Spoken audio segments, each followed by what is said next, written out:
Happy Lord's Day, everyone! Welcome po sa ating online worship celebration. Naririto naman po tayo upang sama-samang magpuri at magpasalamat sa ating Panginoon. Sa araw pong ito, sabay-sabay po nating salubungin ang kamangha-manghang pagkilos ng Diyos sa buhay mo. Tayo po ay magpuri sa ating Panginoon.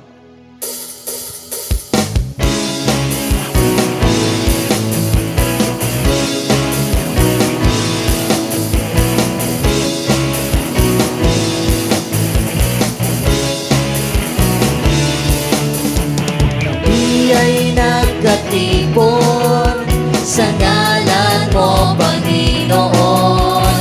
Ang lahat ay nagdiriwang, ikaw ay kapiling ngayon. Umulan ng pag-asa, kami ay nagkakaisa. Ano man ang aming katayuan, inibig mo ng lubusan.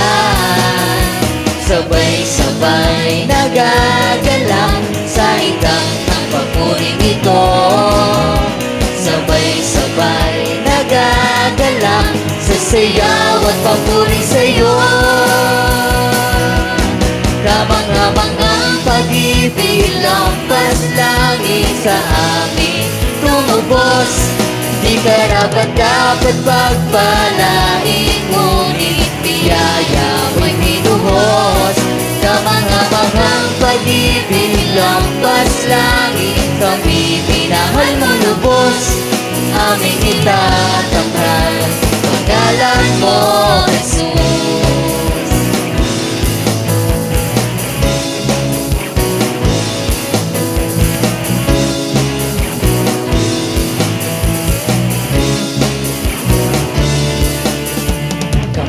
Ay nagkatipon sa ngalan mo, Panginoon. Ang lahat ay nagdiriwang, ikaw ay kapiling ngayon. Umulan ng pag-asa, kami ay nagkakaisa. Ano man ang aming katayuan, inibig mo ng lubusan. Sabay-sabay nagagalang sa ikang ng papuri ito. Sabay-sabay nagagalang sa sayaw at papuri sa'yo. Kamang-kamanghang pag-ibig, lampas langit sa amin tumubos. Di karapat-dapat pagbalain, ngunit biyaya mo'y minuhos. Kamang-kamanghang pag-ibig, lampas langit, kami minahal mo lubos. Aming itatanghal, pangalan mo, Jesus. Kamangha-mangha, Panginoon! Kamang-kamanghang pag-ibig, lampas langit sa amin tumubos. Di karapat-dapat pagpalain, ngunit biyaya mo'y minuhos. Kamang-kamanghang pag-ibig, lampas langit, kami minahal mo lubos. Aming itatanghal, pangalan mo, Jesus.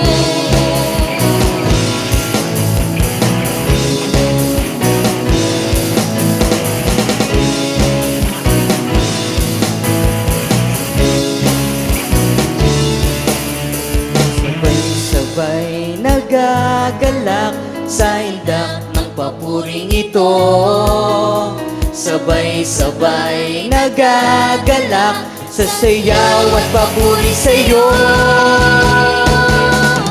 Kamangha-manghang pag-ibig, lampas langit sa amin tumubos. Di karapat-dapat pagpalain, ngunit biyaya mo'y minuhos.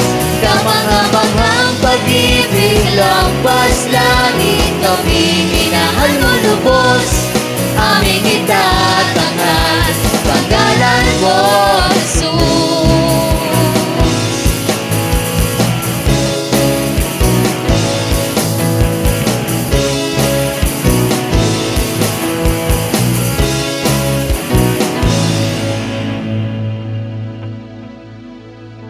Amen. Patuloy po tayo na umawit ng awiting pagsamba sa ating Panginoon.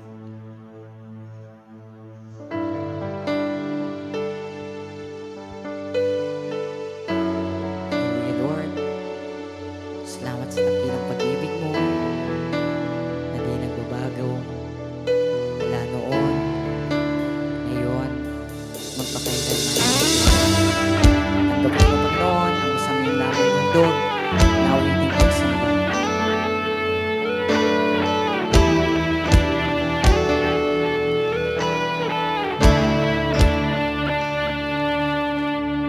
Salamat sa dakila mong pag-ibig.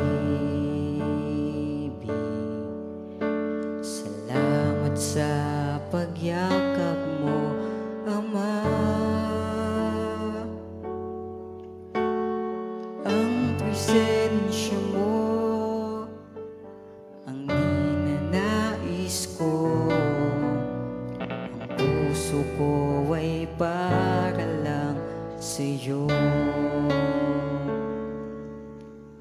Nararapat ka sa papuri, luwalhati at pagsamba. Jesus, ika'y dakilain magpakailanman. Nararapat ka sa papuri, luwalhati at pagsamba. Itataas ang ngalan mo, Ama.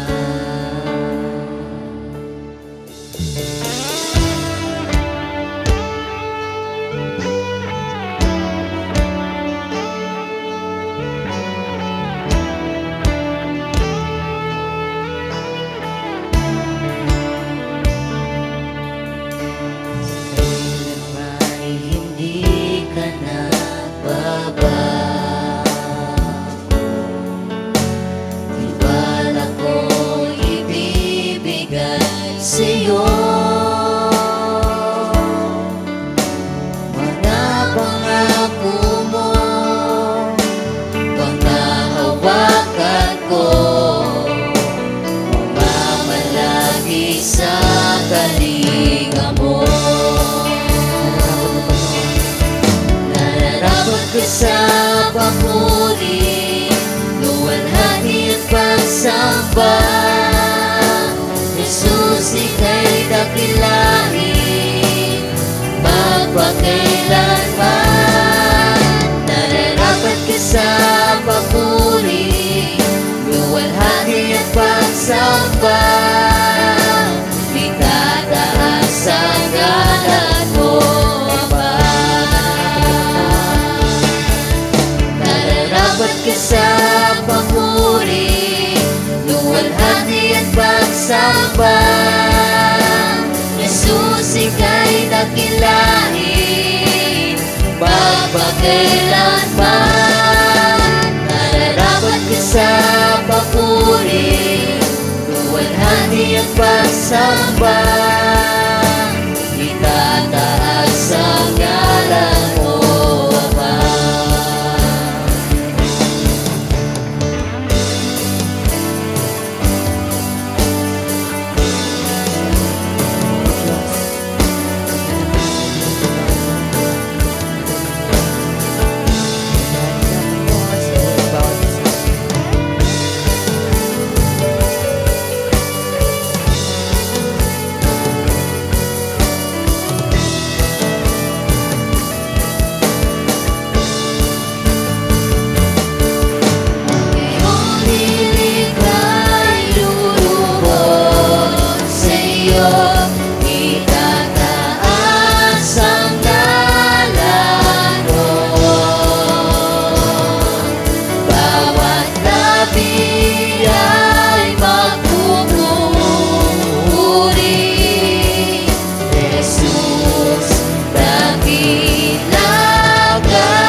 pagsamba.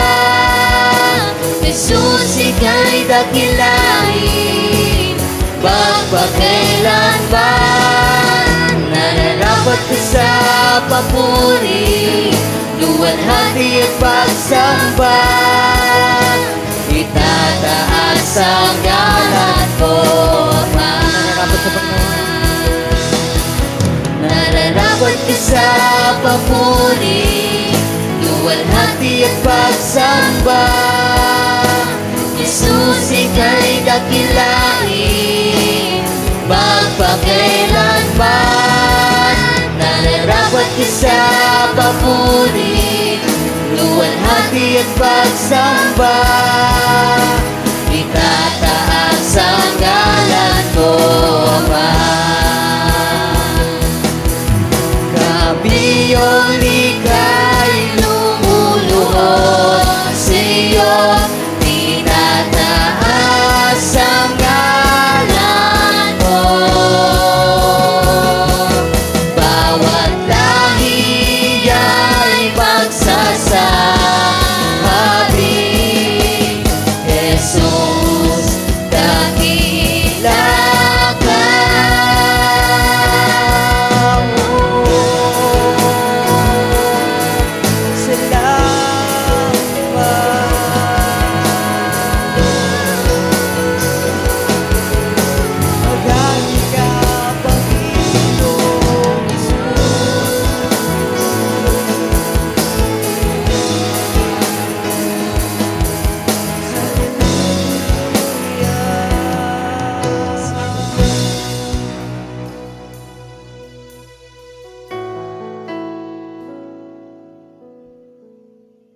You are welcome to send your tithes and offering and your seed to the man of God.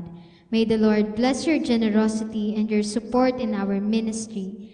Kindly send your seeds and your tithes into this GCash account number, 0912-7327627. God bless you bountifully.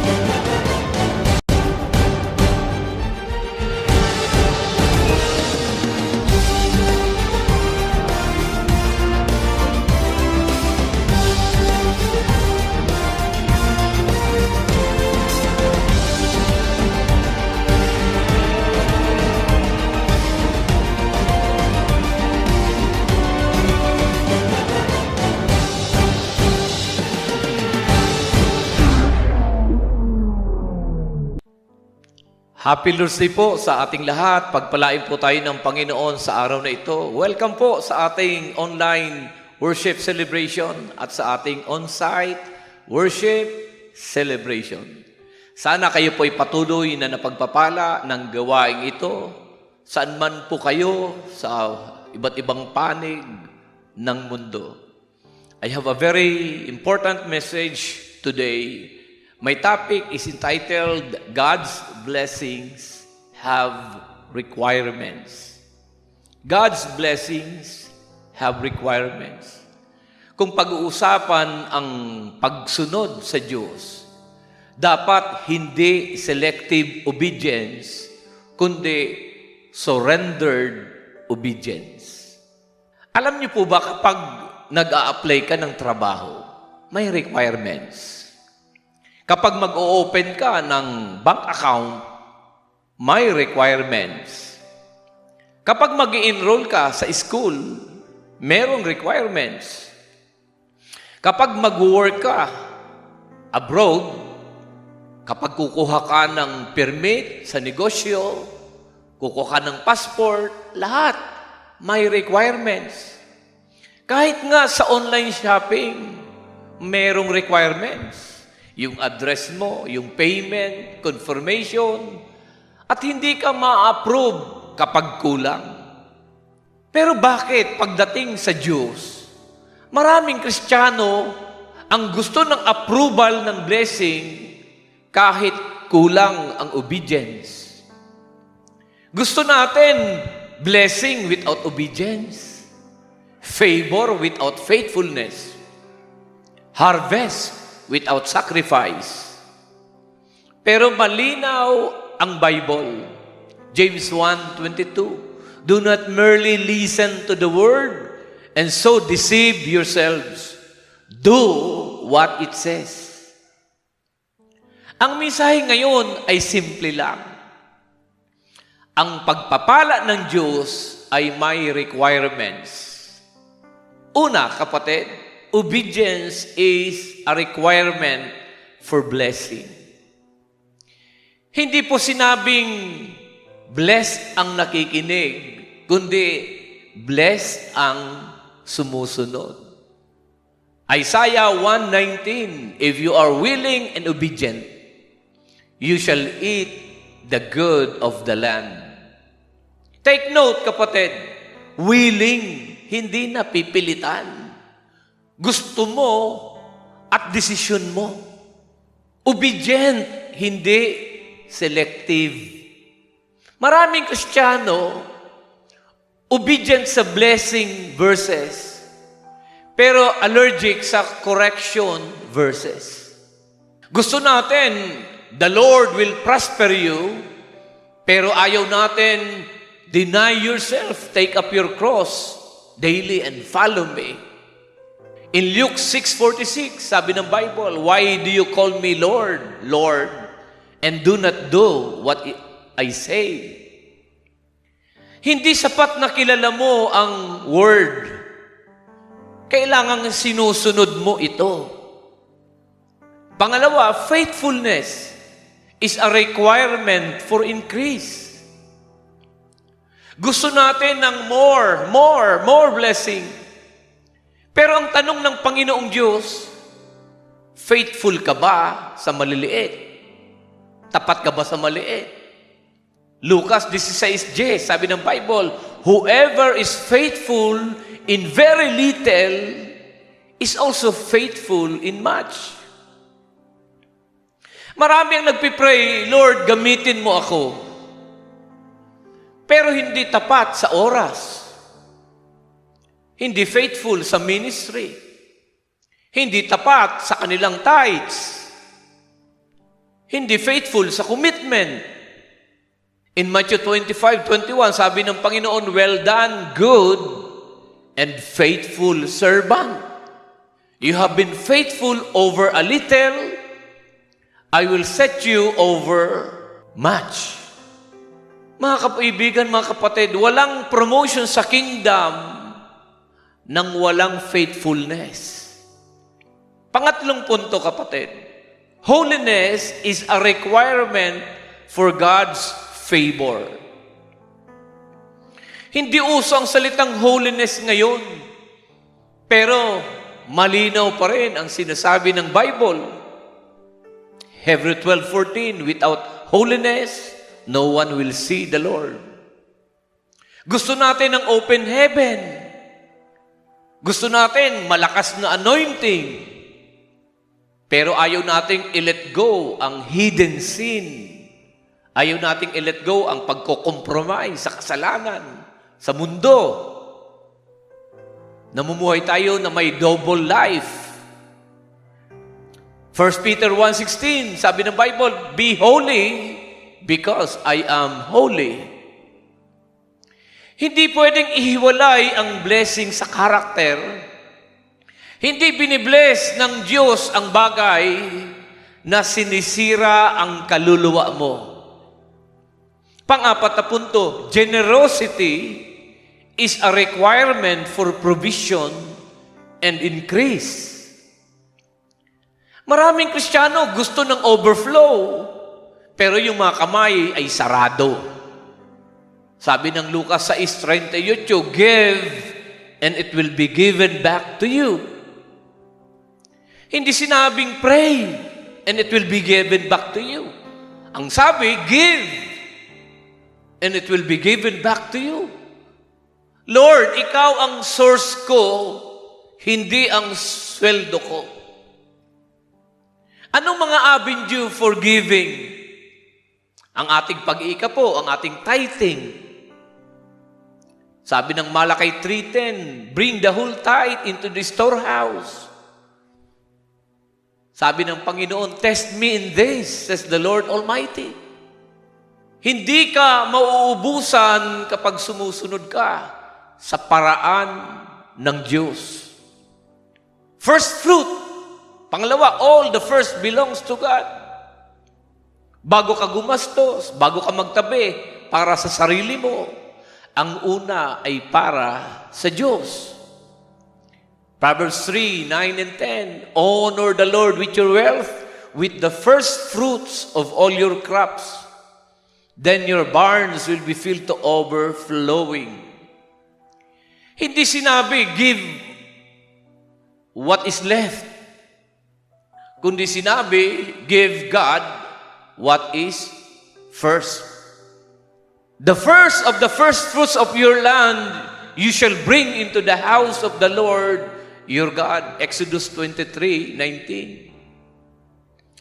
Ang first fruit ay isang statement of trust. Sinasabi mo sa Diyos, Lord, kahit wala pang lahat, naniniwala akong ikaw ang magpo-provide. Pangatlong avenue ng giving is giving to the poor. It is a generosity that touches God's heart. Ang pagbibigay sa mahihirap o pagtulong sa mga nangangailangan ay hindi po charity lang. It is worship. Proverbs 19:17, whoever is kind to the poor lends to the Lord, and He will reward them for what they have done. Ang sino mang tumutulong sa mahirap ay nagpapautang sa Diyos at siyang magbibigay gantimpala sa mga gumagawa nito. Imagine mo yun, kapag tumulong ka sa mahirap, ang Diyos may utang sa iyo. Proverbs 28:27, he who gives to the poor will lack nothing. Hindi ka maghihirap sa pagbibigay. Mas natatakot ang Diyos na mawalan ka kaysa ikaw ang matakot magbigay. Sunod na avenue of giving is honoring God's servants. Generosity as honor. Merong special blessing sa pag-honor sa mga lingkod ng Diyos. Hindi ito bayad, ito ay pag-honor. Sabi ng 1 Timothy 5:17, let the elders who rule well be considered worthy of double honor. Ang salitang honor sa Bible ay may kasamang material support. Matthew 10:41, whoever receives a prophet because he is a prophet will receive a prophet's reward. Kapag binibless mo ang servant ng Diyos, you honor the calling, you honor the sacrifice, and God honors you back. Ang Diyos ang gaganti sa ginagawa mong kabutihan sa lingkod niya. Awit 105:15, touch not my anointed, do my prophets no harm. Hindi lang bawal saktan ang anointed, inaanyayahan din tayong i-honor sila. And the promise of God, God never remains in debt. Hindi kailanman natalo ang Diyos sa pagbibigay at ayaw niya magkaroon ng utang. Siya ay magbabalik, siya ang magbabayad, siya ang magre-reward. Luke 6:38, sabi ng Bible, give and it will be given to you. For with the measure you use, it will be measured to you. Kung anong sisilang ginamit mo, yun din ang sisilang gagamitin ng Panginoon upang ibalik ang ibinigay mo ng siksik, liglig at umaapaw na pagpapala. Philippians 4:19, and my God will meet all your needs according to the riches of His glory in Christ Jesus. God will supply all your needs. Kapag bukas ang kamay mo sa Diyos, bukas din ang langit para sa iyo. Hindi tinitingnan ng Diyos kung gaano kalaki yung hawak mo, kundi kung gaano kaluwag ang puso mo. Panglima, perseverance is a requirement for harvest. Kailangang merong pagtsatsaga, nagpapatuloy, nagpupursige. Merong proseso ang blessing. May panahon ng pag-aantay. Merong waiting season. Sabi ng Bible, let us not become weary in doing good, for at the proper time, we will reap a harvest if we do not give up. Maraming sumusuko. Isang panalangin pa lang, titigil na. Isang rejection pa lang, hihinto na. One delay pa lang, ayaw na. Sabi ng James 1:12, blessed is the one who perseveres under trial. Ang harvest ay para sa mga hindi bumibitaw. Ang pagpapala at ang ani ay sa mga hindi bumibitaw, nagpipersevere, nagpapatuloy, nagtsatsaga. Mga kaibigan, mga kapatid, hindi po madamot ang Diyos. Hindi rin siya unfair, pero faithful siya sa kanyang mga pangako.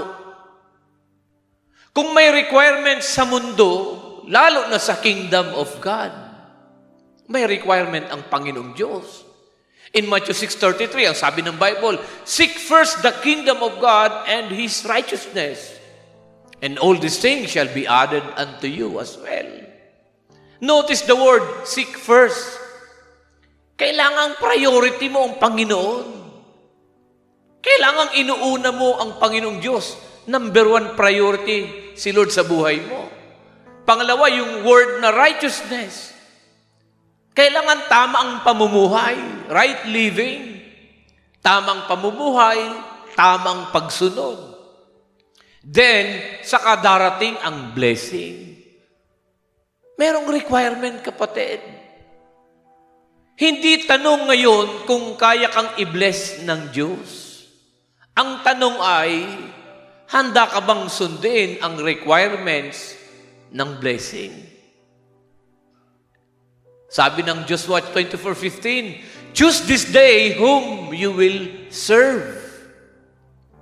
Hindi selective obedience, hindi partial surrender, kundi buong puso. Buong pusong pagsunod sa Panginoong Diyos. Pagpalain tayo ng Panginoon sa araw na ito, palapakan natin ng Panginoon. Magsitayo, itaas ang mga kamay, at ako'y nagdideklara. Ang kapayapaan ng Panginoon ay sumaating lahat, ang panatag na puso, ang matiwasay na pag-iisip, ang masayang kalooban at malakas sa pangangatawan, ang pinagpalang buhay at kabuhayan ay dumali sa iyo at sa iyong sambahayan. Pakaingatan ka ng Diyos sa isang buong linggong darating at ang kapayapaan niya maghari sa atin. Tanggapin natin lahat ito sa pangalan ng Ama, ng Anak at ang Espiritu Santo. Lahat ay magsabi ng Amen. Happy Lord's Day! Happy Lord's Day!